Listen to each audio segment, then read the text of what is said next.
Magical Fables from Leo Tolstoy, based on ancient folk stories from the mysterious East. 1. The Wolf and the Bow. A huntsman with his bow and arrows went out to hunt.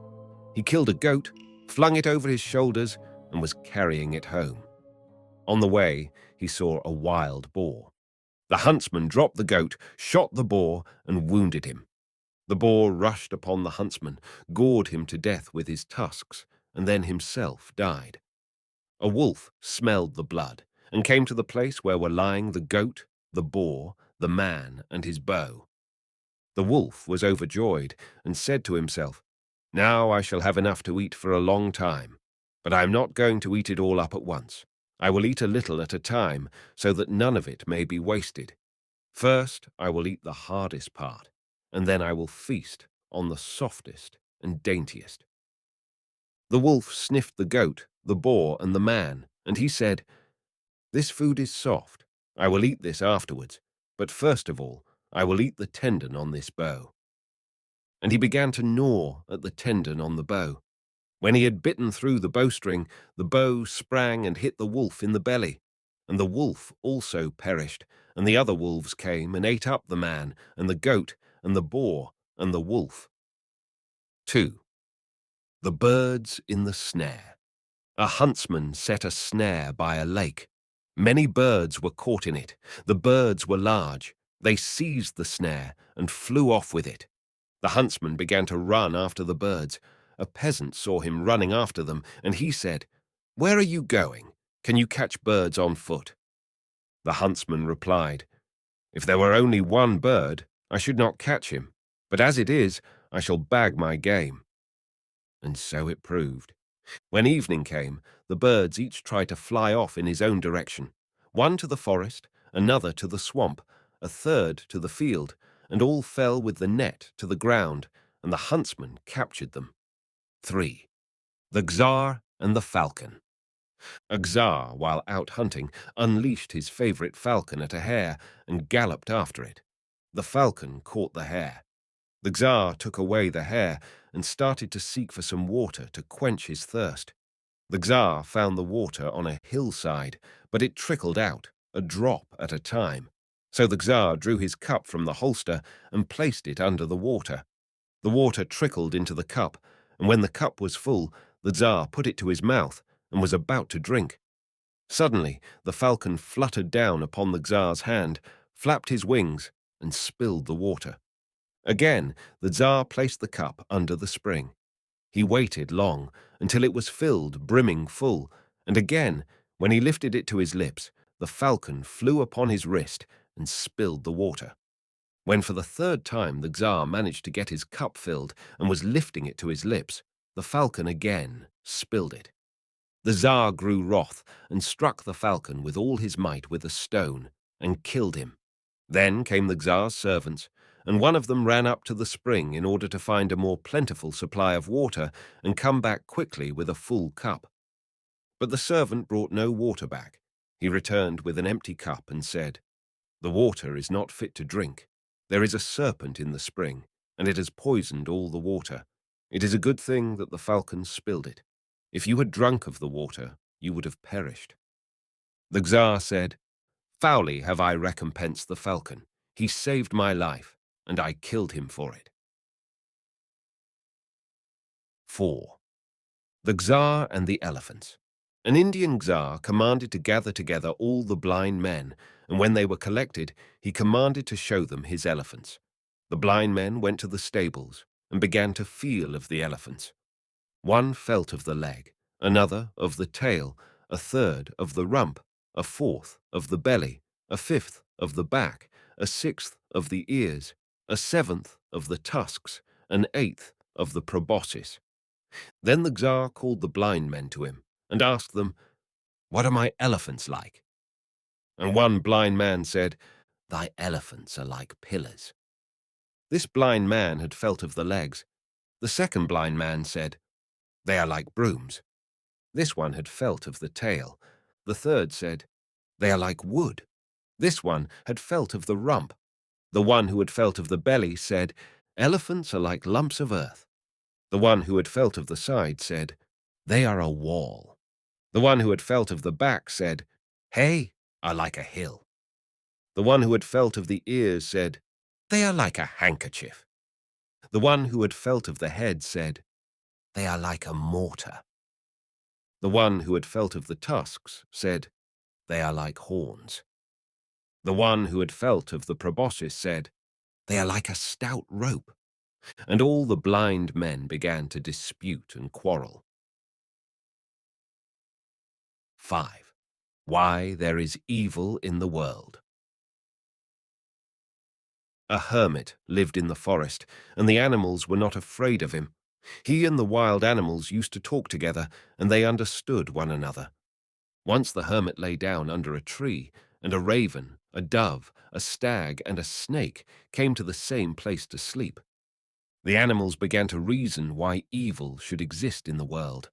The raven said, It is all owing to hunger that there is evil in the world.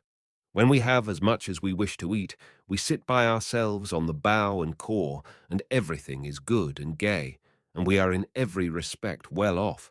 But some other day we are famished, and everything is quite the opposite, so that we can see no brightness in God's world, and we feel full of unrest. We fly about from place to place, and there is no rest for us.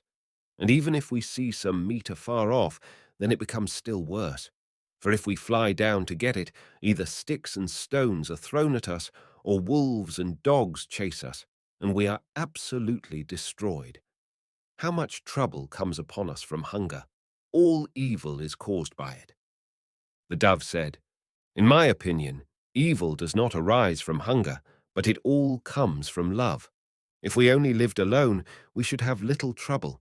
Wretchedness shared makes one doubly wretched, and so we always live in pairs. And if we love our mates, there is no peace for us at all.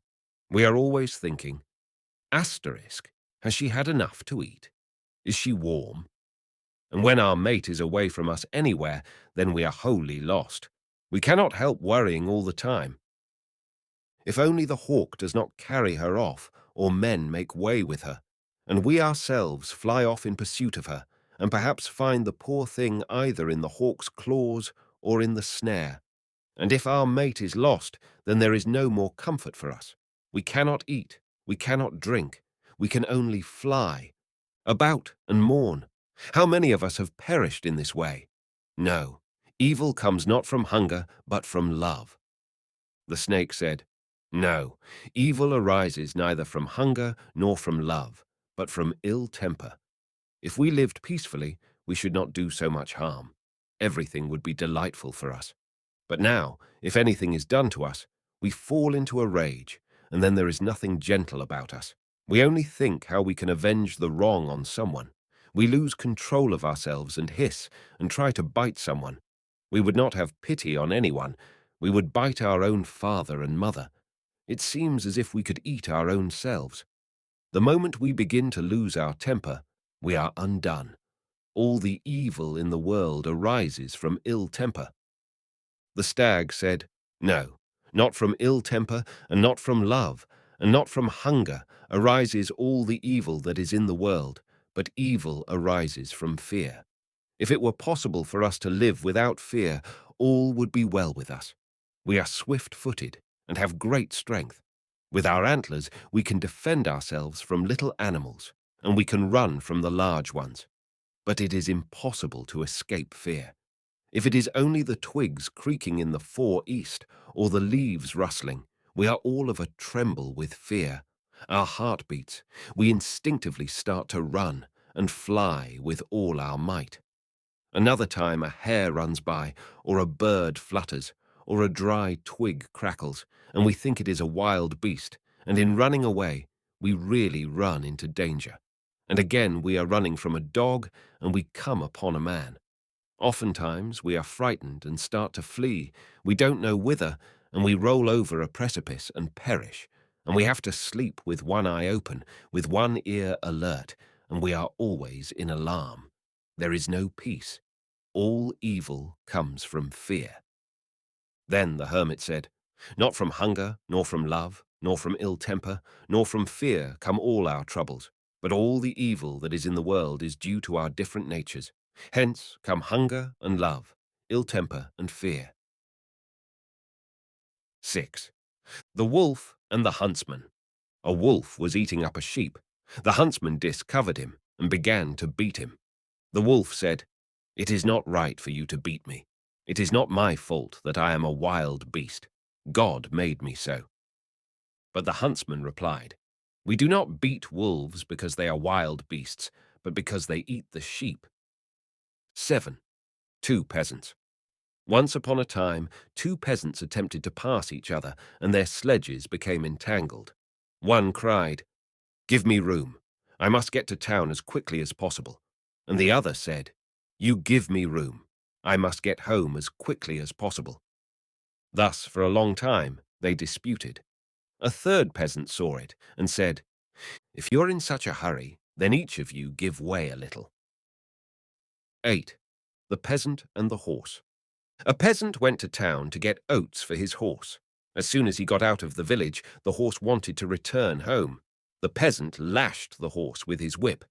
The horse started up, but in regard to the peasant it thought, "The fool! Where is he driving me? We should be better off at home."